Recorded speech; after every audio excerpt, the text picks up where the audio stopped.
औज़ु बिल्लाहि मिनश्शैतानिर्रजीम बिस्मिल्लाहिर्रहमानिर्रहीम। अजीज़ तलबा व तालिबात, अस्सलामु अलैकुम। मैं हूँ आप सबका मोमिन मददगार मुशर्रफ महमूद और आपको आपके अपने तालीमी चैनल इल्म व अदब से खुशामदीद कहता हूँ। डियर स्टूडेंट्स, जिस तरह आप देख रहे हैं कि हम साले वल इस्लामियात के लेक्चर कर रहे हैं, चैप्टर नंबर 2 है और हम अरकान इस्लाम देख रहे हैं। उसमें आज हम बात करेंगे जिहाद के हवाले। एक खूबसूरत शेर से आगाज करूंगा कि जान दी हुई उसी की थी अल्लाह ताला। जान दी हुई उसी की थी, हक तो यूं है कि हक अदा ना। भाई जिंदगी अल्लाह ताला ने दी, अगर इसे अल्लाह ताला की राह में कुर्बान कर दिया जाए तो कोई एहसान तो नहीं किया, हक फिर भी अदा नहीं। इसी बात को फैज अहमद फैज साहब इस तरह कहते हैं कि जिस जिस दज से कोई मकतल में गाया, विलिंगली अपनी मर्जी से, मकतल जंग में कत्ल होने यानी शहादत के लिए, जिस दज से कोई मकतल में गया वो शान सलामत रहती है। ये जान तो आनी जानी है, इस जान की कोई बात। ठीक है जी। तो आज हम बात करेंगे जिहाद पे। जिहाद क्या है? अल्लाह ताला की रजा और खुशनुदी के लिए और अल्लाह के निज़ाम को नाफिज करने के लिए कोशिश करना, फिजिकली कोशिश करना, जिस्मानी कोशिश करना, जिहाद कहलाता है। दोबारा अर्ज कर दूं, अल्लाह के निज़ाम को नाफिज करने के लिए, दीन इस्लाम की सरबुलंदी के लिए, उन कुफर की ताकतों से टकराना जो दीन इस्लाम के लिए मुश्किलात पैदा कर रही हैं, मुसलमानों के लिए मुश्किलात पैदा कर रही हैं, ये इसको जिहाद कहते हैं। जो एक जिस्मानी इबादत जिसमें एक मुसलमान अपनी जान बचाने की ख्वाहिश नहीं करता, बल्कि वो मैदान जंग में इस दुआ से उतरता है, अल्लाह ताला मुझे शहादत की मौत अता फरमा, मेरे रब मुझे शहादत की मौत अता फरमा। वो जानता है कि अगर वो अल्लाह की राह में मारा गया तो ये मौत नहीं होगी। कुरान पाक में आता है, जो अल्लाह की राह में मारे जाएं उन्हें मुर्दा मत कहो, वो जिंदा है मगर तुम इसका शऊर नहीं रखते। तो ये है जिहाद, अल्लाह ताला की राह में कोशिश करना। ठीक है जी। ये तो एक मैंने आपको अपने अल्फाज में थोड़ा सा एक्सप्लेन किया। अब आते हैं आपकी टेक्स्ट बुक की तरफ। जिहाद के लुग़वी मायने कोशिश, लुग़वी लुगत यानी डिक्शनरी में कोशिश करना, स्ट्राइव करना, और दीनी इस्तिलाह में यानी इस्तिलाह टर्मिनोलॉजी हम पहले भी देख चुके। दीनी इस्लाह में इससे मुराद वो शख्स है जो दीन की हिफाजत, इज्जत और फरोग और उम्मत मुस्लिमा के दिफा के लिए की जाए। ठीक है जी। वो कोशिश जो दीन की हिफाजत और फरोग, अगर दीन इस्लाम को खतरा हो, मुसलमानों को खतरा हो, इस्लामी रियासत को खतरा हो, तो इस्लामी रियासत को बचाने के लिए, अल्लाह के निज़ाम को का बोलबाला करने के लिए और इस्लाम से टकराने वाली कुव्वतों को पाश पाश करने के लिए जो कोशिश की जाती है वो जिहाद होता है, दीन की हिफाजत के लिए, दीन की फरोग के लिए। ठीक है जी। और उम्मत मुस्लिमा के दिफा के लिए, दिफा डिफेंस, जहां उम्मत मुस्लिमा को खतरा हो, मुसलमानों को खतरा हो, इस्लामी रियासत को खतरा हो, यानी कुफर की ताकतें मुसलमानों को इस हद तक मजबूर कर दें कि वो अपनी जिंदगी इस्लाम के मुताबिक ना गुजार सकें, तो उनसे लड़ना, उन पर काबू पाना भी जिहाद कहलाता है। ठीक है जी। आगे चले। अल्लाह ताला को इस दुनिया का हाकिम, हुक्म मान लेने का तकाजा ये है, दुनिया का हाकिम, जरा हुक्म नहीं आएगा, तकाजा ये है कि हर मुसलमान अपनी जिंदगी के जुमला मामलात में उसके अहकाम की पैरवी करे। उसके किसके? यानी अल्लाह ताला के। जब बेटा एक मुसलमान की जिंदगी का बुनियादी मकसद एक ही होता है कि उसका रब उससे राजी हो जाए, वो हर ऐसा काम करता है कि उसका रब उससे राजी हो जाए, हर ऐसे काम से बचता है कि उसका रब उससे नाराज ना हो। ठीक है जी। तो उसकी हर कोशिश अल्लाह की रजा के लिए होती है। तो जिहाद भी अल्लाह की रजा के लिए होता है, किस तरह कि अल्लाह के सामने किसी और का हुक्म ना चले। ये कायनात बेटा अल्लाह ने बनाई है, अल्लाह ताला इस कायनात का खालिक है। ठीक है जी, हम मखलूक हैं, हुक्म खालिक का चलेगा, अल्लाह का चलेगा। अगर कोई गैरुल्लाह हुक्म चलाने की कोशिश करे, यानी मुसलमानों के लिए या इस्लामी रियासत के लिए खतरा पैदा हो, तो उसके खिलाफ जंग लड़ना जिहाद कहलाता है। यार डियर स्टूडेंट्स, एक बड़ी अहम बात समझ लें, इसका मतलब ये नहीं है कि कुफर की ताकतों से लड़ते फिरें, सारे काफिरों को मारते फिरें जिहाद है।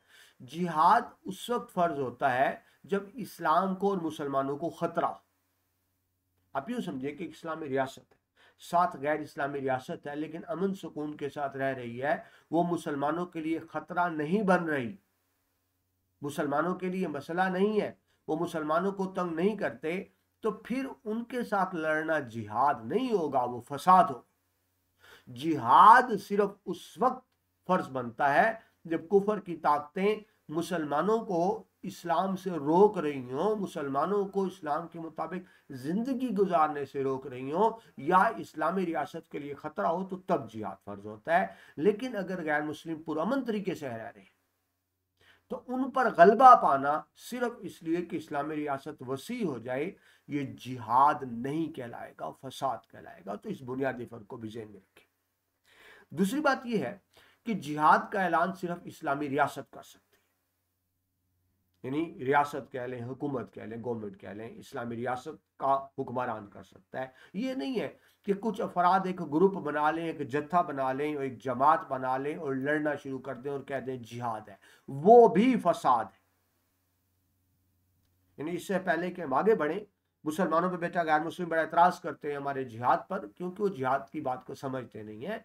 जिहाद की दो बुनियादी शराइत दोबारा आपसे बता दूं, आपकी किताब में डायरेक्ट इस तरह से बात नहीं की, इसलिए मैं एक्सप्लेन करूं। नंबर एक, जिहाद सिर्फ उन गैर मुस्लिमों के साथ किया जा सकता है जो इस्लाम के लिए खतरा हो, मुसलमानों के लिए खतरा हो, मुसलमानों को इस्लाम के मुताबिक जिंदगी गुजारने से रोक रहे हो, तो जिहाद होता है, वरना फसाद होता है। और दूसरा, इस्लामी रियासत सिर्फ जिहाद का ऐलान कर सकती है। कोई ग्रुप जमात अपने तौर पर अगर बंदूकें और तलवारें उठा के निकल पड़े कि हम जिहाद करने जा रहे हैं, तो वो जिहाद नहीं, फसाद होगा। जिहाद, पहली बात, जिहाद सिर्फ उन गैर मुस्लिमों के खिलाफ किया जा सकता है जो इस्लाम के लिए खतरा हो, जो मुसलमानों को परेशान कर रहे हो, मुसलमानों को इस्लाम के मुताबिक जिंदगी गुजारने से रोक रहे हो, पहली बात। नंबर दो, जिहाद का ऐलान सिर्फ इस्लामी रियासत का सरबराह कर सकता है, अफराद अपने तौर पर नहीं कर सकते। और तीसरी बात, ये सिर्फ अल्लाह की रजा के लिए किया जाता है। ये नहीं है कि मुसलमान इसलिए हमला कर दें दूसरे मुल्क पर ताकि उनके वसाइल पर कब्जा किया जा सके, अपने इक़्तिदार को बढ़ाया जा सके, मुल्क को बढ़ाया जा सके। जिहाद सिर्फ अल्लाह के निज़ाम के निफाज के लिए होता है। अगर अपनी ज़ाती मकासद के लिए जिहाद किया जाएगा तो वो भी जिहाद नहीं, फसाद कहलाएगा।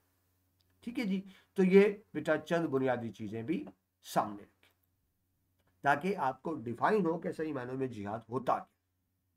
ठीक है जी, आगे इसी बात की आपकी किताब में वजाहत इस तरह की गई, अगर कोई ताकत इक़्तिदार आला अपने हाथ में लेकर, इक़्तिदार आला बेटा सोवरेनिटी, यानी जिसकी हुकूमत होती है, जिसका हुक्म चलता है, अगर कोई ताकत इक़्तिदार आला अपने हाथ में लेकर अपना कानून नाफिज करना चाहे, तो फिर जान पर खेल कर उसका मुकाबला किया।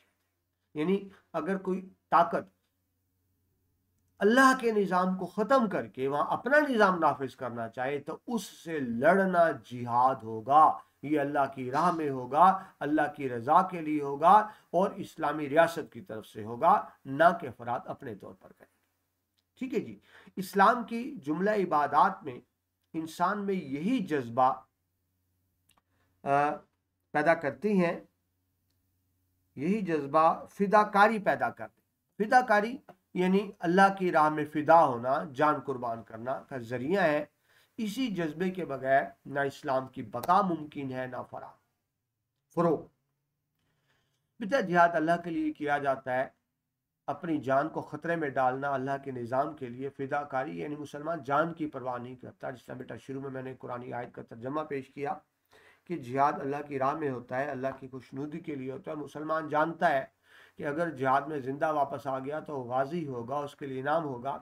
और अगर अल्लाह की राह में मारा गया यानी शहीद हो गया तो भी उसकी जिंदगी काम आ गई। शहादत, शहीद कभी नहीं मरता, वो हमेशा जिंदा रहता है और सीधा जन्नत के बागों में जाता है। लिहाजा मुसलमान अल्लाह की राह में जिहाद करने से नहीं डरता, वो जान की परवाह नहीं करता।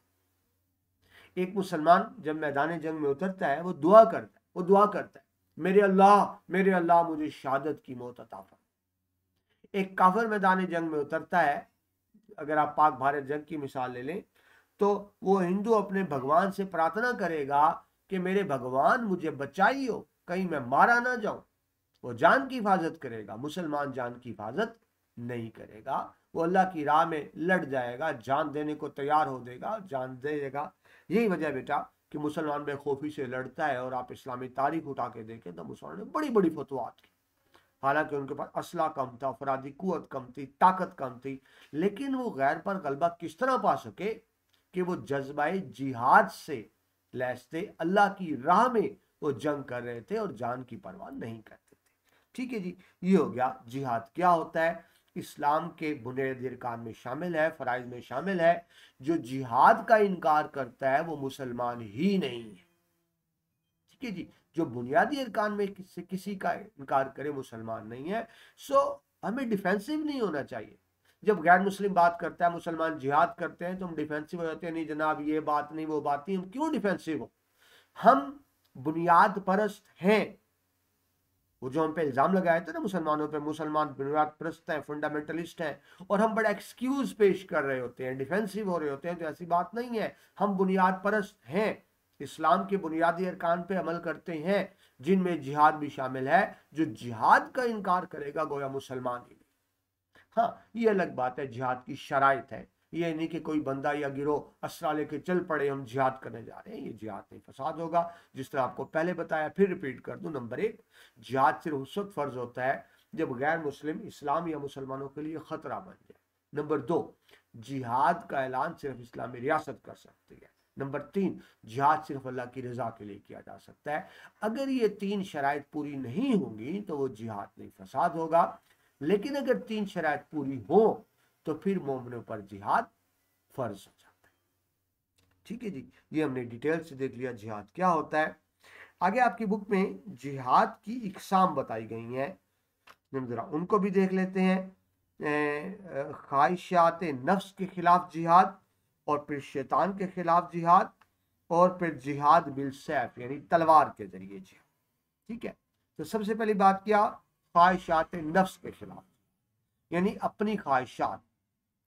ठीक है जी, अगर हम अपने ख्वाहिशात पर कंट्रोल नहीं है तो हम कोई दूसरा जिहाद नहीं कर। हम ख्वाहिशों के गुलाम है ना, ख्वाहिशों के पीछे भागते हैं।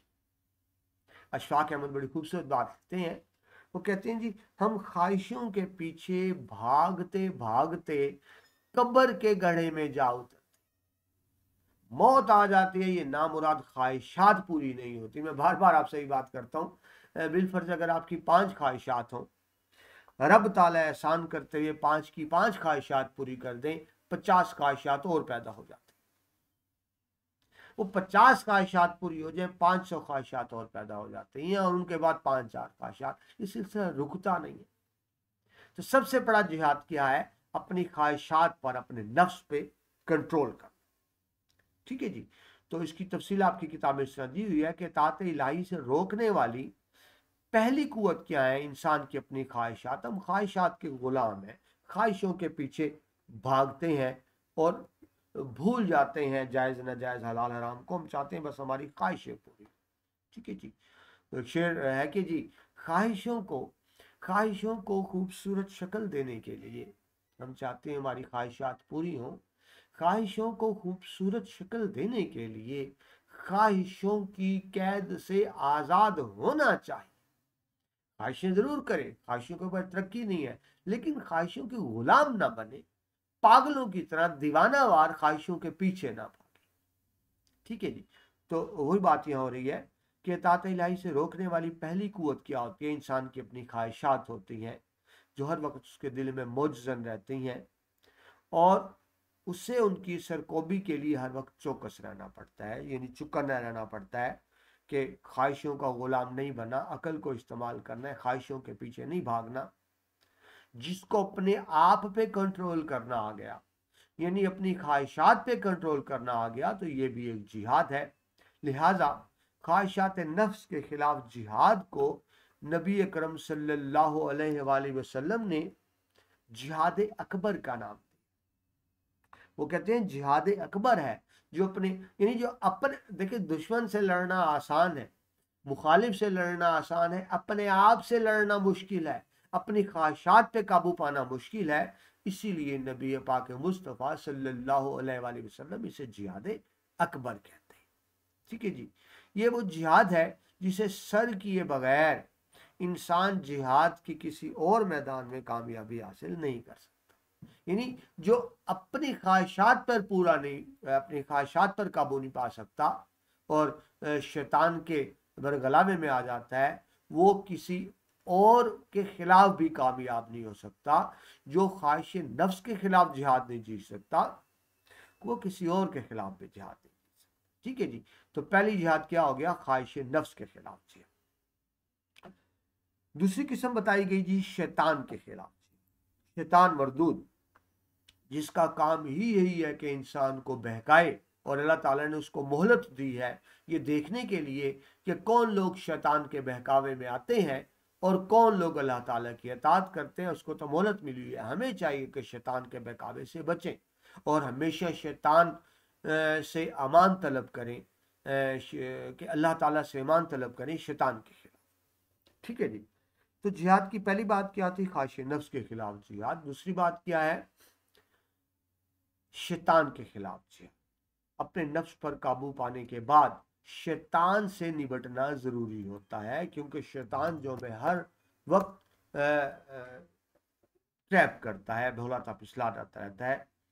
जो अल्लाह के बंदों को अपनी अतात और बंदगी पर मजबूर कर रहे हों। ठीक है जी, उन शैतानों से, यानी वो शैतान, अब शैतान एक नहीं है, लफ्ज़ शैतानों आया, जमा का सीगा आया, कि जो शैतान इंसान को मजबूर कर रहे होते हैं, अल्लाह की अतात से हटा रहे होते हैं कि अल्लाह की अतात ना करें और अल्लाह की बंदगी ना करें, तो फिर उनसे निपटना भी ज़रूरी होता है।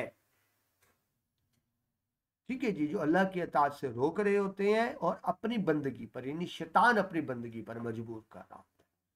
कुरान करीम इस तरह की हर ताकत को तागूत का नाम देता है, जिसको हम तागूती ताकतें कहते हैं, यानी शैतानी ताकतें। ठीक है जी, सूरह निसा आयत नंबर 76 में फरमाया गया, अल्लाह ताला फरमाते हैं, जो लोग ईमान वाले हैं सो लड़ते हैं अल्लाह की राह में, और जो काफिर है सो लड़ते हैं शैतान की राह। फर्क हो गया, यानी ईमान वाले इसलिए लड़ते हैं कि अल्लाह का निज़ाम नाफिज हो, वो अल्लाह की रजा, अल्लाह की खुशी के लिए लड़ते हैं। और जो काफिर लड़ते हैं वो इसलिए लड़ते हैं कि शैतानी निज़ाम नाफिज हो, तागूती निज़ाम नाफिज हो। वो शैतान की ख्वाहिश के लिए लड़ते हैं, शैतान की रजा के लिए लड़ते हैं। और जो ईमान वाले हैं अल्लाह की रजा के लिए लड़ते हैं। यानी मुकाबला ईमान और कुफर का होता है, तो वो तागूती कुव्वतें वो होती हैं जो ईमान वालों के खिलाफ लड़ते हैं शैतान की तरफ से। ठीक है जी, ये तागूती कुव्वतें कौन सी, जो भी आपने पढ़ा, शैतानी कुव्वतें मुसलमान मुआशरे के अंदर गलत रस्म और रिवाज की शक्ल में पाई जाती। देखिए, इंसान इंसान से लड़ता है तो दोनों इंसान आमने सामने होते हैं, लेकिन जब शैतानी कुव्वतें हमसे लड़ती हैं या शैतान हमारे सामने आता है, तो इंसानी शक्ल में तो नहीं आता, मुजस्सम शक्ल में तो शैतान हमारे सामने नहीं आता। तो शैतान हमसे कैसे लड़ता है? यानी तागूती कुव्वतें क्या होती हैं कि शैतान हमारे दिल में गलत बातें डाल देता है, हमें गुमराह कर देता है, हमें गलत रास्ते पर डाल देता है, हमें गलत जिंदगी गुजारने के तरीके पर डाल देता है। शैतानी ताकतें हमें ऐसे रास्ते पर डाल देती हैं कि हम अल्लाह की राह से दूर होते चले जाएं, हटते चले जाएं, सिरात मुस्तकीम से हटते चले जाएं। तो ये तागूती कुव्वतें किस तरह मुआशरे में मौजूद होती हैं? गलत रस्म व रिवाज की शक्ल में। यानी आप समझ लें कि इस्लामी मुआशरे में ऐसे रस्म और रिवाज जिनका इस्लाम से कोई बुनियादी ताल्लुक ही नहीं है, वो कहाँ से आए? वो तागूती कुव्वतों ने शामिल की। मसलन बड़ी आसान सी मिसाल, ये जो शादियों पे बच्चियों को बड़े बड़े जहेज देना और नमूदो नुमाइश करना, असराफ और बहुत कीमती कीमती लिबास और बहुत बड़ी बड़ी दावतें, अयाशियाँ, ये इस्लाम में तो नहीं है बेटा। इस्लाम में तो सादगी है, इस्लाम में तो सादगी है, निकाह भी सादगी से है। लेकिन हमने इतना महंगा कर दिया शादी को कि गरीबों की बेटियां बैठी रह जाती हैं, बालों में चांदी आ जाती है, बाप के पास इतना पैसा नहीं हो सकता होता कि वो जहेज बना सके। ठीक है जी। तो ये इस्लाम तो नहीं कहता, इस्लाम तो सादगी की दावत देता है। तो ये जो रस्म और रिवाज हैं, ये तागूती कुव्वतों ने शामिल किए, जिनका इस्लाम से कोई ताल्लुक नहीं है, कुरान और सुन्नत से कोई ताल्लुक नहीं है। मैं आपको गलत रस्म और रिवाज की मिसाल दे रहा हूँ कि किस तरह से थे। और देखिए बेटा, बड़ा दुख होता है, तकलीफ होता है, किसी के घर मौत हो गई है, सबने मरना है, जिंदगी मौत सबके साथ है, घर में मैयत पड़ी है, और फिक्र क्या होती है, जो घर वाले जो आए हैं उनको खिलाना पिलाना। शर्म नहीं आती, डूब मरना नहीं आता खाते हुए कि तुम उस घर में गए हो जिस घर में मैयत पड़ी है और खा भी रहे हो। लेकिन क्या किया जाए, मैं इस चीज के बड़े सख्त खिलाफ था कि ऐसा नहीं होना चाहिए, लेकिन मेरी भी मजबूरी बन गई। जब मेरे वालिद मोहतरम अल्लाह करवट कर जन्नत नसीब करे, उनका इंतकाल हुआ तो हमें भी करना पड़ा, देखें पकवानी पड़ी, क्योंकि मुआशरे के रस्म रिवाज है कि जो लोग आए हैं उनको खिलाना पिलाना है। भाई जो मकामी लोग हैं घर से खा के आ सकते हैं, जो बाहर से लोग हैं वो होटल से जाके खा सकते हैं। लेकिन कितना गलत रिवाज कि इस घर में मैयत पड़ी है, औलाद को मैयत से ज्यादा फिक्र होती है, देगें पक रही हैं, चावल आ रहे हैं, गोश्त बन रहे हैं, कौरमे बन रहे हैं, नान आ रहे हैं। तो बेटा इस्लाम ये तो नहीं कहता जिसकी डेथ हुई है बजाय उसकी मदद करने के वहां जाके रोटी और नान तोड़ने लग जाते हैं। तो ये वो रस्म और रिवाज है जो मुसलमानों में दाखिल हो गए, जिनका इस्लाम से, कुरान और सुन्नत से कोई ताल्लुक नहीं है। तो ये जो रस्म और रिवाज है ना, ये तागूती कुव्वतें इन्हीं को कहा जा रहा है। ठीक है जी। यानी मुसलमानों को ऐसे रास्ते पर डाल देना जिनका कुरान और सुन्नत से कोई ताल्लुक ना हो। इस्लामी मुआशरे के बाहर गैर इस्लामी ममालिक के गलबे की शक्ल में, ठीक है जी, यानी जो गैर इस्लामी मुआशरे से बाहर गैर इस्लामी, यानी जो गैर मुस्लिम ममालिक हैं, जो उनकी तहजीब और सकाफत है जो हमें बड़ी अच्छी लगती है, चकाचौंध लगती है, अट्रैक्ट करती है ना गैर इस्लामी तहजीब, तो ये भी तागूती कुव्वत है। बड़ा खूबसूरत शेर ज़हन में आ रहा है कि जी, जो एक मिसरा भूल गया मुझे, आ गया ज़हन में, हजरत इकबाल का, तुम्हारी तहजीब मगरबी तहजीब, तागूती कुव्वतों के बारे में हजरत इकबाल फरमाते हैं, तुम्हारी तहजीब अपने खंजर से आप ही खुदकुशी करेगी। तुम्हारी तहजीब अपने खंजर से आप ही खुदकुशी करेगी। जो शाख नाजुक पे आशियाना बनेगा वो नापायेदार हो। यानी जो मगरबी तहजीब दूर से अच्छी लगती है, अंदर से खोखली है, वो कहते हैं ये नाजुक शाख पे एक आशियाना बना हुआ है, कभी भी गिर सकता है। ठीक है जी। तो लेकिन जो अट्रैक्ट होते हैं उन मगरबी तहजीब से, तो ये इसको भी तागूती कुव्वतें ही कहा जाएगा। चनाचे इन तागूती कुव्वतों से निपटने के भी मुख्तलिफ तरीके हैं। कहीं तो ज़बान और कलम के लिए ज़रिए निपटा जाता है, जिसमें बेटा मैं लेक्चर में कोशिश कर रहा हूँ आपको समझाने की कि मगरबी तहजीब दूर की चकाचौंध है, अंदर से ये खोखली है, तबाह हो चुकी है। ठीक है जी। तो कहीं जबान से जिहाद किया जाता है, कहीं कलम से जिहाद किया जाता है, और जहां जरूरत होती है फिर उनके खिलाफ कुव्वत और ताकत भी इस्तेमाल की जाती है, यानी बाकायदा उनके खिलाफ जंग की जाती है, जिहाद किया जाता है। ठीक है जी। तो जिहाद तलवार के जरिए भी होता है, बाकायदा जंग भी होती है, जिहाद जबान और कलम के जरिए भी होता है। ठीक है जी। कुरान पाक इस हवाले से फरमाते हैं, हदायत है अल्लाह ताला की, सूरह नखल 125 आयत, और उनके साथ बहस कीजिए पसंदीदा तरीकों से। ठीक है जी। जब आप एक गैर मुस्लिम के साथ बहस करते हैं, ठीक है जी, वो अपनी तहजीब को तागूती कुव्वतों के हक में बोल रहा होता है और मुसलमान कुरान और सुन्नत की बात कर रहा होता है, तो बहस कीजिए पसंदीदा तरीकों से। देखिए बेटा, अगर हमने किसी को कायल करना, कोई गुमराह हो चुका है, हमने उसको कायल करना है, तो किसी को कन्विंस करने के लिए हम अच्छे अल्फाज का इस्तेमाल करेंगे, मीठे अल्फाज का इस्तेमाल करेंगे, तहम्मुल से बोलेंगे। अगर हम लड़ना झगड़ना शुरू कर देंगे, गाली गलौज शुरू करना शुरू कर देंगे, उसको गलत कहना शुरू कर देंगे, बुरा भला कहना शुरू कर देंगे, तो फिर हम अपनी बात उस तक नहीं पहुंचा सकेंगे। यानी जब किसी को कायल करना होता है तो किस तरह का लहजा अपनाया जाता है, लड़ झगड़ के तो कायल नहीं किया जाता ना, किसी को बुरा कह के तो कायल नहीं किया जाता। ठीक है जी। तो बहस कीजिए पसंदीदा तरीकों से। या बेटा पसंदीदा तरीकों में आपको थोड़ी वजाहत करूं, कुरान पाक में एक आयत में यहां तक फरमाया गया कि जो जो काफिर है ना, तुम इनके बुतों को भी बुरा मत करो। इस हद तक कुरान में आता है, तुम इनके बुतों को बुरा मत कहो, ऐसा ना हो कि ये तुम्हारे अल्लाह के खिलाफ नामुनासिब लफ्ज बोलते। जाहिर है काफिर बुतों की पूजा करते हैं, जब हम उनके बुतों को बुरा कहेंगे तो वो अल्लाह के खिलाफ नाजेबा कलमात इस्तेमाल करेंगे।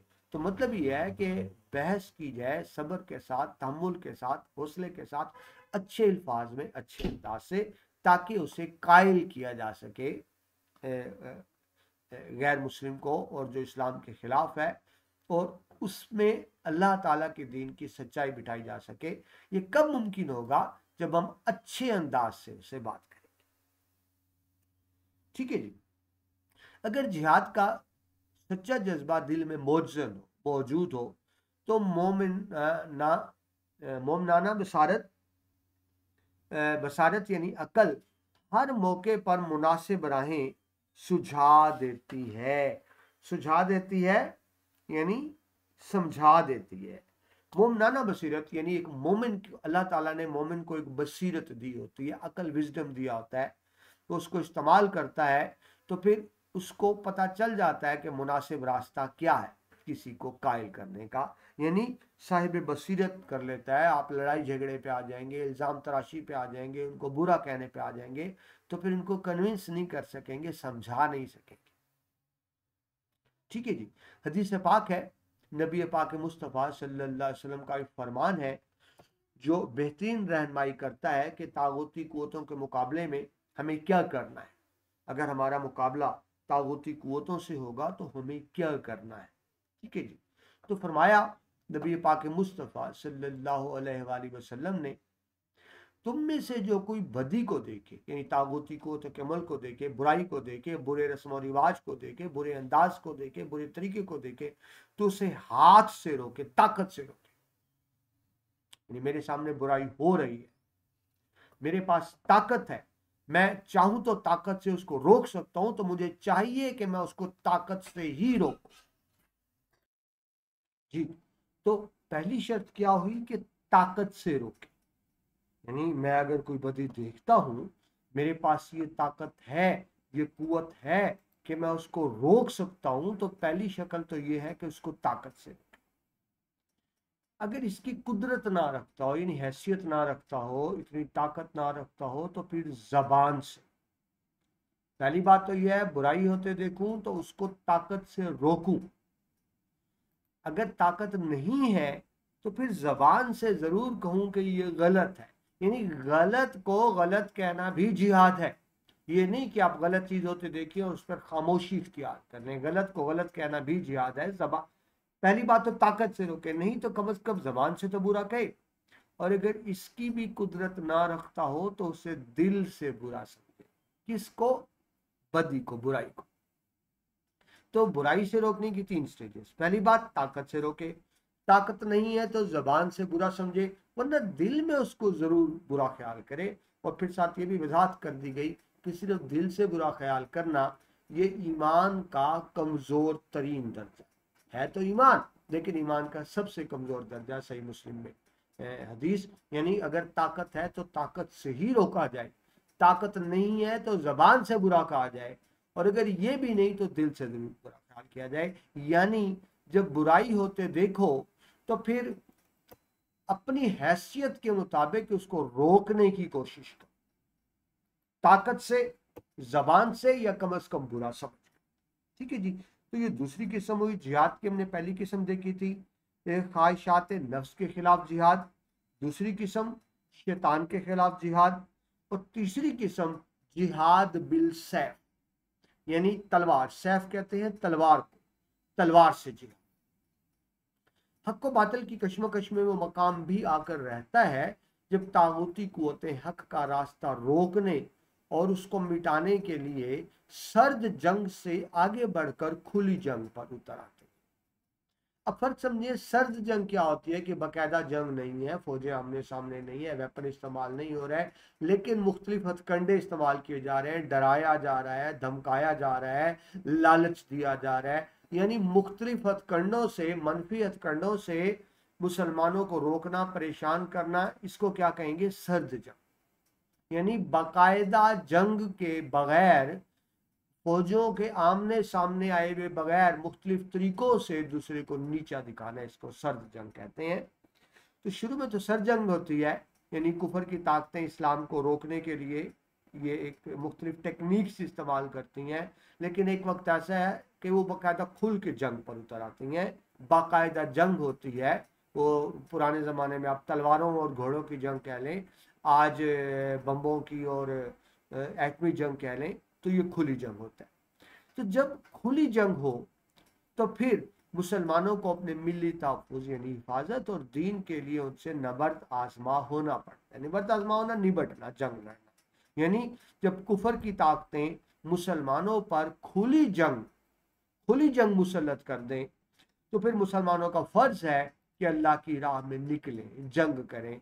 अब जब कुफर की ताकतें हमला कर दें मुसलमानों पर बाकायदा, तो अब हर मुसलमान पर जिहाद फर्ज हो जाता है।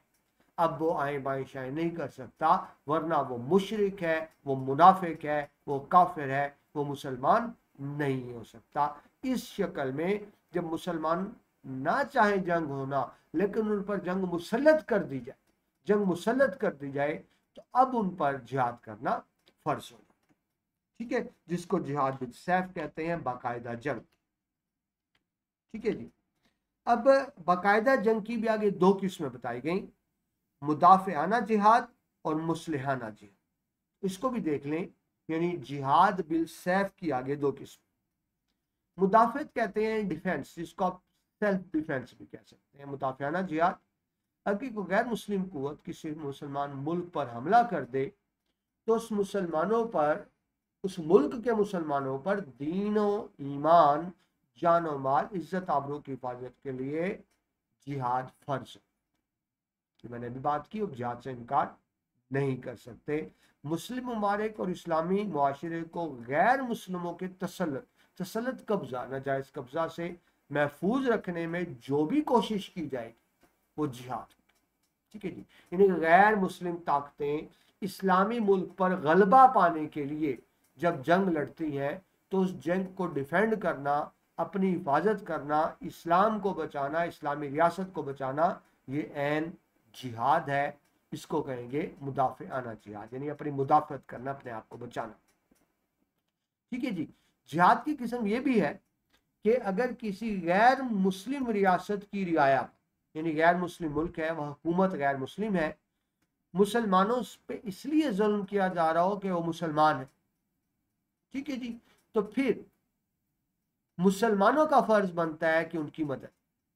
यानी इस्लामी रियासत में तो मुसलमान अमन सुकून से है, लेकिन गैर इस्लामी रियासत में मुसलमानों को तंग किया जाए, जुल्म सितम किया जा रहा है, और वजह सिर्फ उनका मुसलमान होना है।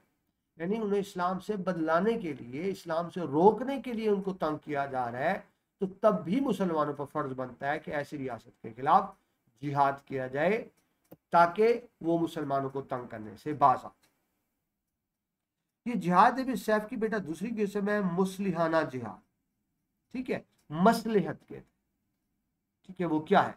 जो शख्स कलमा तैयबा पढ़कर अल्लाह ताला की हाकमियत, नबी अकरम सल्लल्लाहु अलैहि वसल्लम की इताअत का इकरार करता है, उस पर लाजिम है कि सारी दुनिया में अल्लाह के नाम की हाकमियत और नबी अकरम की शरीयत नाफिज करने के लिए कोशिश करता रहे। ठीक है जी। जब कलमा पढ़ लिया, अल्लाह पर ईमान ले आया, नबी पाक के मोहम्मद मुस्तफ़ा सल्लल्लाहु अलैहि वसल्लम पर बैसियत नबी ईमान ले आया कोई शख्स, तो फिर उस पर फ़र्ज़ है कि अब अल्लाह ताला की हाकमियत कायम करने के लिए कोशिशें करता है। ठीक है जी। एक मुसलमान की बेटा ज़िंदगी का बुनियादी मकसद क्या होता है कि इस दुनिया में इस दुनिया में तौहीद का निज़ाम नाफिज हो, इस दुनिया में अल्लाह ताला का निज़ाम नाफिज हो, और इसके लिए कोशिश करना उस पर फर्ज। अल्लाह ताला ने नबी अकरम सल्लल्लाहु अलैहि वसल्लम की बैसत का एक अहम मकसद, बैसत यानी आपको बैसियत नबी नबी बनाना, उसको बैसत कहेंगे, इसको इंग्लिश में आप अपॉइंटमेंट कह लें। अहम मकसद दीन हक का कायम, ठीक है जी। नबी पाक के मुस्तफ़ा सल्लल्लाहु अलैहि वसल्लम को नबी बनाकर क्यों भेजा गया कि ताकि दीन हक का कायम हो, अल्लाह का निज़ाम नाफिज हो, अल्लाह का हुक्म नाफिज। सूरत तौबा आयत नंबर 33 में अल्लाह फरमाते हैं, उसने भेजा यानी अल्लाह ताला ने अपने रसूल को हदायत और सच्चा दीन देकर ताकि उसको गलबा दे, डोमिनेट करेगा हर दीन पर, अगर चाह बुरा माने मुश्रिक, ठीक है, यानी मुश्रिक को तो बुरा लगेगा। तो नबी पाक मुस्तफ़ा सल्लल्लाहु अलैहि वसल्लम को क्यों माबूस किया गया, ताकि वो सच्चा दीन लेकर आए और उस दीन को गलबा दें मुश्रिकों पर, काफिर। यानी हमने बेटा सिर्फ अपने दीन की हिफाजत नहीं करनी, अपने ईमान की हिफाजत नहीं करनी, बल्कि ये भी हुक्म है कुरान पाक का कि दीन इस्लाम को गलबा देना। दोबारा समझे, सिर्फ अपने दीन की हिफाजत करना इस्लाम नहीं है। इस्लाम ये है कि दीन इस्लाम को गालिब किया जाए तमाम दुनिया पर। अब वो किस तरह किया जाए? पहली बात, तबलीग के जरिए, समझा कर, कन्विंस कर, ठीक है जी, सबसे पहला तरीका। दूसरा तरीका उनकी तालीफ कल्ब के जरिए, समझा कर, ठीक है जी। और फिर तीसरा तरीका ये कि अगर कोई ताकतें मुसलमानों के रास्ते में रुकावट बनती हैं तो फिर उनके खिलाफ जिहाद किया जाए, ठीक है जी। मकसद एक ही है कि अल्लाह के दीन को गालिब किया जाए। नबी पाक मुस्तफ़ा सल्लल्लाहु अलैहि वसल्लम को इसलिए माबूस किया गया कि दीन को गालिब किया जाए, ठीक है जी। अल्लाह ताला के इरशाद है सूरह अनफाल की आयत नंबर 39 में, और लड़ते रहो उनसे यहां तक कि ना रहे फसाद और हो जाए दीन सब अल्लाह। तो ये बात क्लियर हो गई यहाँ सूरह अनफाल की आयत नंबर 39 में कि जब तक अल्लाह का दीन मुकम्मल तौर पर नाफिज ना हो जाए पूरी कायनात में, यानी अल्लाह का दीन नाफिज हो, देखिए खालिक अल्लाह ताला है तो हुक्म सिर्फ अल्लाह का, हुक्म सिर्फ अल्लाह का चलेगा, गैरुल्लाह का हुक्म नहीं चलेगा। तो अल्लाह के दीन को नाफिज करने तक मुसलमानों का फर्ज है कि जिहाद करते रहे। अब फिर वही बात, जिहाद सिर्फ तलवार का नहीं है, जिहाद तबलीग का भी है, जिहाद कलम का भी है, जिहाद जबान का भी है, जिहाद किरदार का भी है, और सबसे आखिर में फिर जिहाद तलवार का भी है। लेकिन ज़हन में रखे, तलवार आखिर में उठाई जाएगी, पहले हर तरह की कोशिशें की जाएंगी अमन से कि वो कायल हो जाएं, इस्लाम की मुखालफत से बाज आ जाएं। जब सारे तरीके नाकाम हो जाएंगे तो फिर जिहाद बिल सैफ। इस हवाले से नेक्स्ट टॉपिक है आपका जंग और जिहाद, दोनों में फ़र्क क्या है। क्योंकि बेटा जो गैर मुस्लिम है, नॉन मुस्लिम है, बड़ा प्रोपेगेंडा करते हैं इस्लाम के खिलाफ कि दीन जो है ना तलवार से फैला, यानी मुसलमानों ने ताकत के जोर पर, तलवार के दौर पर कब्जे की और दीन इस्लाम को फैलाया। तो वो इसको कहते हैं कि मुसलमानों ने ताकत इस्तेमाल की इस जंग में। तो याद जरा फ़र्क समझ लें, जंग और जिहाद में फ़र्क क्या होता है, ठीक है जी। मुसलमान की तलवार और काफिर की शमशीर दोनों में बड़ा फ़र्क है। यानी एक मुसलमान जब जंग लड़ता है, जिहाद करता है, उसका मकसद कुछ और होता है, और एक काफिर जब जंग लड़ता है तो उसका मकसद कुछ और होता है। बुनियादी फर्क क्या है? मुसलमान जब जंग लड़ता है तो उसका बुनियादी मकसद अल्लाह के दीन का निफाज होता है, कि इस दुनिया में अल्लाह के दीन का निफाज हो, सच्चाई का निफाज हो। मुसलमान तो इसलिए तलवार उठाता है, जबकि काफिर तलवार उठाता है, ये जंग लड़ता है किस लिए? ताकि उसको दौलत हासिल हो, मुल्क हासिल हो, और दूसरों की जमीन पर कब्जा कर सके, दूसरों को अपना गुलाम बना सके। फर्क हो गया ना। काफिर का जिहाद है दूसरे मुल्क को गुलाम बनाने के लिए, दूसरे मुल्क पर कब्जा करने के लिए, दूसरे मुल्क के वसाइल इस्तेमाल करने के लिए। जबकि जो मुसलमान जंग करता है, जिहाद करता है, उसका मकसद दूसरे के वसाइल को छीनना नहीं होता, दूसरे को गुलाम बनाना नहीं होता, उसका मकसद सिर्फ एक ही होता है कि अल्लाह के निज़ाम को नाफिज किया जाए। तो ये बड़ा बुनियादी फर्क है जंग और जिहाद। काफिर की जंग का मकसद क्या होता है? किसी मखसूस फर्द, गिरोह, ग्रुप या कौम की हवस से मुल्क गिरी। हवस कहते हैं लालच, लालच कब्जा कर लिया जाए, अपने मुल्क को बढ़ा लिया जाए, मुल्क को बढ़ाया जाए। जिस तरह से एक वक्त अंग्रेजों ने कब्जा किया हुआ था हिंदुस्तान पे, बल्कि पूरे एशिया पर, दूसरे मुल्कों पर कब्जा किया। या आज के दौर में आप इसराइल की मिसाल ले लें, इसराइल ने ताकत के जोर पे मुसलमानों के बहुत से इलाके छीन के इसराइल में शामिल कर लिए। इसको कहते हैं हवस से मुल्क गिरी। इसलिए लड़ा जाए, जज्बा बर्तरी। काफिर की जंग किस लिए होती है? हवस के लिए, लालच के लिए, मुल्क पर, इलाके पर कब्जा करने के लिए, वसाइल पर कब्जा करने के लिए। काफिर की जंग होती है बर्तरी के लिए, ताकि मैं इससे डोमिनेट हो जाऊं, मुआशी गलबे के जज्बे की तस्कीन के लिए, ताकि इनके वसाइल मेरे पास। ठीक है जी। तो काफिर की जंग का मकसद दुनियावी होता है, मुल्क पर कब्जा करना होता है, रियासत पर कब्जा करना होता है, वहां की दौलत वसाइल पर कब्जा करना। ठीक है, दुनियावी मकासद होते हैं। और काफिर इन दुनियावी मकासद के लिए जब जंग लड़ता है तो उसमें वो जुल्म भी करता है, वो दहशत गर्दी का इर्तकाब भी करता है, वो हमले भी करता है। आपने देखे जिस तरह दूसरे जंग अजीम में जापान पर के शहर हिरोशिमा नागासाकी पर एटमी बम बरसाए गए, हजारों लाखों लोग उसमें मारे गए। वो सफाकी से जुल्म से काम लेता है। ठीक है जी। पर काफिर अगर जंग जीत जाए तो मुफ्तहीन, मुफ्तहीन यानी जो जो फतह हो चुके हैं, जो बेचारे नाकाम हो गए, तो फिर वो उनकी इज्जत, जान, माल, हर चीज को गारत और तबाह कर देता है। किसके लिए? अपने जज्बे की तस्कीन के लिए। ये है काफिर की जंग।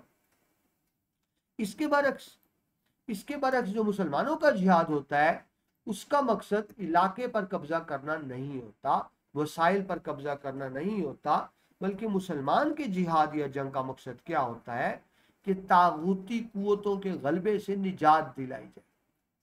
मजलूम आवाम को, बेबस आवाम को, बेचारी आवाम को तागूती गलबों से निजात दिलाई जाए, उनके शर्फ यानी इज्जत, आनर, आज़ादी को बहाल किया जाए।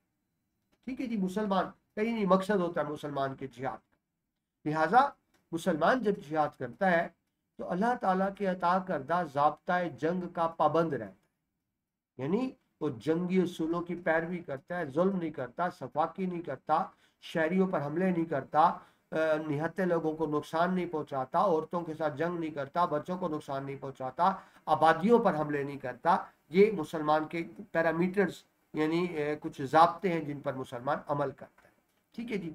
और असल बात मुसलमान की जंग का बुनियादी मकसद जाती मुनफिद फायदा नहीं होता, शाबिया शक तक नहीं होता। यानी मुसलमान कभी भी जाती मकासद के हसूल के लिए जिहाद नहीं करता, जबकि जब काफिर की जो जंग होती है वो जाती मकासद के हसूल के लिए होती है। तो बड़ा बुनियादी फर्क जंग और जिहाद। ठीक है जी। उसकी तलवार, इसको किसकी बात की जा रही है? मुसलमान। जब मुसलमान जिहाद करता है तो जो मुसलमान की तलवार की जद महज बरसरे जंग अफराद तक महदूद है। मुसलमान सिर्फ उस पर तलवार उठाता है जो उसके सामने तलवार से मुकाबला कर रहा हो। निहत्ते लोगों पर, जो जंग में शामिल नहीं, औरतों पर, बच्चों पर मुसलमान तलवार नहीं उठाता। ये मुसलमान के जंगी ज़ाब्तों के खिलाफ। और एक मुसलमान जिहाद में जब फतह हासिल कर लेता है तो फिर मफ्तू कौम को जज्बा इंतकाम का निशाना नहीं बनाता, उनसे बदला नहीं लेता, इंतकाम नहीं लेता, रिवेंज नहीं लेता, बल्कि अमन और सलामती की फिजा कायम कर देता है, उनको माफ कर देता है, उनके साथ अच्छा सलूक होता है और उनको इस्लाम की बरकत से बहरावर करता है, इस्लाम की बरकत से बहरावर। ठीक है जी। मतलब किसी भी किस्म का जज्बा इंतकाम शामिल नहीं होता। ये बहरावर था लफ्ज, ये वाव लिखा गया, यानी फैजिया। ठीक है जी। जिसमें बहसियत इंसान तमाम के हकूक यकसा है। इसकी बेटा बेहतरीन मिसाल आप जानते हैं, कराची जिसका पुराना नाम दीबल था, वहाँ राजा दहर ने लूट मार का बाजार गर्म किया हुआ था, मुसलमानों के तिजारती काफिले को लूट लिया गया, हमारी औरतों बच्चों को कैदी बना लिया गया। तो मोहम्मद बिन कासिम फिर रवाना हुए और उन्होंने जिहाद किया राजा दहरुस की फौज के खिलाफ और फतह हासिल की अल्हम्दुलिल्लाह। लेकिन जब मोहम्मद बिन कासिम ने फतह हासिल कर ली सिंध में, तो किसी से बदला नहीं लिया, इंतकाम नहीं लिया, खून नहीं बहाया। काफिर तो खून बहाते थे, बदला लेते थे, और उनसे अच्छा सलूक किया। यहाँ तक के वो जो हिंदुओं के पास, हिंदुओं का इलाका था ना, ओहदे तक नहीं छीने। रिजल्ट क्या निकला कि वो मोहम्मद बिन कासिम और उसकी फौज के अखलाक से मुतासर होकर उन्होंने इस्लाम कबूल कर लिया। तो यूं सबसे पहले सिंध में इस्लाम आया। इसी वजह से सिंध को बाबुल इस्लाम कहते हैं कि मोहम्मद बिन कासिम ने जंग जीतने के बाद कोई बदला इंतकाम उनसे नहीं लिया, और वो उनके हुस्ने सलूक से मुतासिर होकर उन्होंने इस्लाम कबूल किया। ठीक है जी। चुनाचे जब गैर मुस्लिम राया को मुसलमानों का निज़ाम अदल, जब इस्लामी रियासत कायम होती है तो वो देखते हैं, मुसलमानों का निज़ाम अदल देखते हैं, मुसलमानों का निज़ाम अखलाक देखते हैं, निज़ाम हुकूमत देखते हैं जिसमें सबको बराबर के हुकूक हासिल हो, और निज़ाम इबादत देखते हैं। तो फिर वो क्या करते हैं, इस्लामी तालीमात से, मुसलमान के सीरत किरदार से मुतासर होकर हल्का बगोशी इस्लाम हो जाते हैं, यानी इस्लाम कबूल कर लेते हैं। तो यूं समझे कि जब इस्लाम फैलता है तो इसलिए इस्लाम नहीं फैला कि मुसलमान ने तलवार के जोर पे इलाका फतह कर लिया। ठीक है, इलाका फतह करने के बाद जब वो मुसलमान की सीरत किरदार अमल रवैया देखते हैं तो उससे मुतासर होकर दिल से खुशी से इस्लाम कबूल कर। ठीक है जी। उनकी ज़हनी तब्दीली का सेहरा तलवार के सर नहीं, बल्कि इस्लामी तालीमात और मुजाहिदीन इस्लाम के आला किरदार के सर होता है। आला किरदार के सर। ठीक है जी। यानी आप सिंपल सी बात कि बड़े सगीर पाक में बेटा इस्लाम फैला तो किन्होंने फैलाया? सूफिया कराम ने फैलाया, बुजुर्गान दीन ने फैलाया। और किस तरह फैलाया? जरा बेटा नेट कंप्यूटर तो नहीं होते थे ना उस वक्त, अपनी सीरत और किरदार से। तो ये गलत इल्ज़ाम है मुसलमानों पर कि इस्लाम तलवार के जोर पर फैला। मुसलमानों ने तलवार के जोर पर फतवा जरूर हासिल की, लेकिन फतह हासिल करने के बाद किससे बदला नहीं लिया, इंतकाम नहीं लिया, उनसे अच्छा रवैया इख्तियार किया। तो वो मुतासर होकर इस्लामी तालीमात से उन्होंने इस्लाम कबूल किया। तलवार का काम तो सिर्फ इतना था कि इस्लाम के आदलाना निज़ाम, अदल पे मुबनी निज़ाम और आलम इस्लाम के दरमियान जो लादीनी कुव्वतें रुकावट बनी हुई हैं उनका सफाया किया। वो कुव्वतें जो आदलाना निज़ाम कायम करने में रुकावट है, जो इस्लाम की सलामती में रुकावट है, उनके सफाई के लिए तलवार उठाई गई। लेकिन ये कहना बिल्कुल भी गलत होगा कि तलवार के जोर से इस्लाम फैला। इस्लाम फैला मुसलमानों के सीरत किरदार और मुफ्तहीन के साथ अच्छे रवैये और इखलाक। ठीक है, आखिरी टॉपिक बेटा इसमें मुख्तसर साथ जिहाद के फसाइल, यानी जिहाद की फजीलत क्या है, जिहाद की अहमियत क्या है, मर्तबा क्या है। ठीक है जी। कुरान करीम और कुतुब हदीस में जिहाद के मुतअद्दिद बहुत से फसाइल बयान हुए हैं। अगर कुरान पाक की बात करें, सूरह सफ की आयत नंबर 4 में अल्लाह फरमाते हैं, अल्लाह मोहब्बत करता है उन लोगों से जो डरते हैं, जो लड़ते हैं अल्लाह की राह में, यानी जिहाद करते हैं। जो लोगों से लड़ते हैं अल्लाह की, तो गलत हो गया, जो लोगों से लड़ते हैं अल्लाह,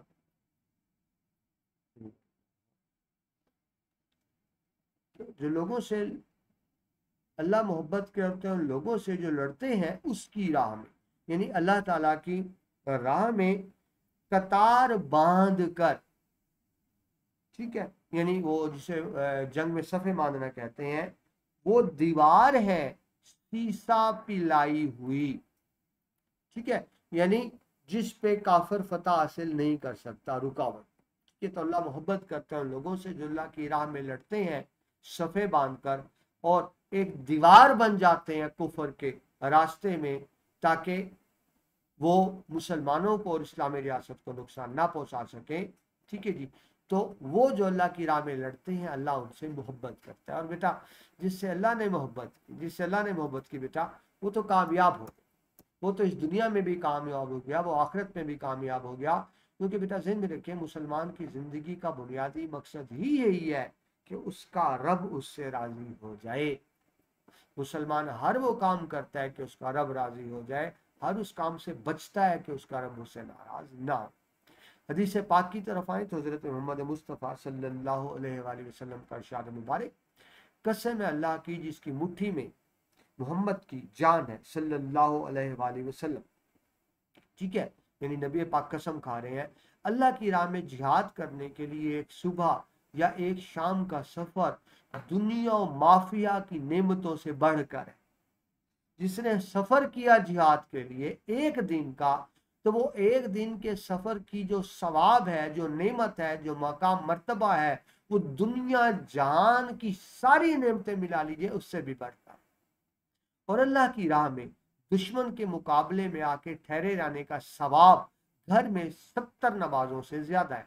एक बंदा इबादत गुजार है, घर में नमाजें पढ़े जा रहा है, तो वो जो 70 नमाजें पढ़ लेना, उससे ज्यादा सवाब है अल्लाह के दुश्मन की राह के मुकाबले में खड़े होना, यानी जिहाद कि जी। तो यूं आप देखिए जिहाद की फजीलत बयान हुई। बेशक ये जिहाद अल्लाह की अजमत और शहादत की तड़प का जज्बा है कि कुरून ओला, यानी जो शुरू के दौर के मुसलमान दुनिया पर छाए रहे और पूरे पूरा अर्ज पर उनकी अजमत और शौकत की धाक बैठी। यानी एक वक्त था कि तमाम दुनिया पर मुसलमानों की धाक, रोब और खौफ था। कब तक? जब मुसलमान जज्बा जिहाद से सरशार थे, दुनिया की तागूती ताकतें मुसलमानों से डरती थीं और कमोबेश बेटा 8 सदियां, 6ठी सदी से 14वीं सदी तक 8 सदियां ऐसी गुजरी हैं कि दुनिया की बड़ी बड़ी ताकतें मुसलमानों के कदमों में थी। उस वक्त बेटा दुनिया की 2 बड़ी ताकतें इस्लाम से पहले ईरान और रूम थी। हजरत उमर फारूक रज़ियल्लाहु अन्हु के दौर में दोनों ताकतें मुसलमानों के कदमों में आ गई थी। ये कब था? जब मुसलमान बाकिरदार थे, बाअमल थे और जिहाद करते थे। जब हमने कुरान और सुन्नत से रिश्ता जोड़ा और जिहाद से जी चुराने लगे, तो फिर आज आपके सामने सूरत हाल है। आज तमाम दुनिया में मुसलमान जिल्लो ख्वार हो रहे हैं। आप मिसाल देख रहे हैं फ़लस्तीन के मुसलमानों पे क्या जुल्म हो रहा है।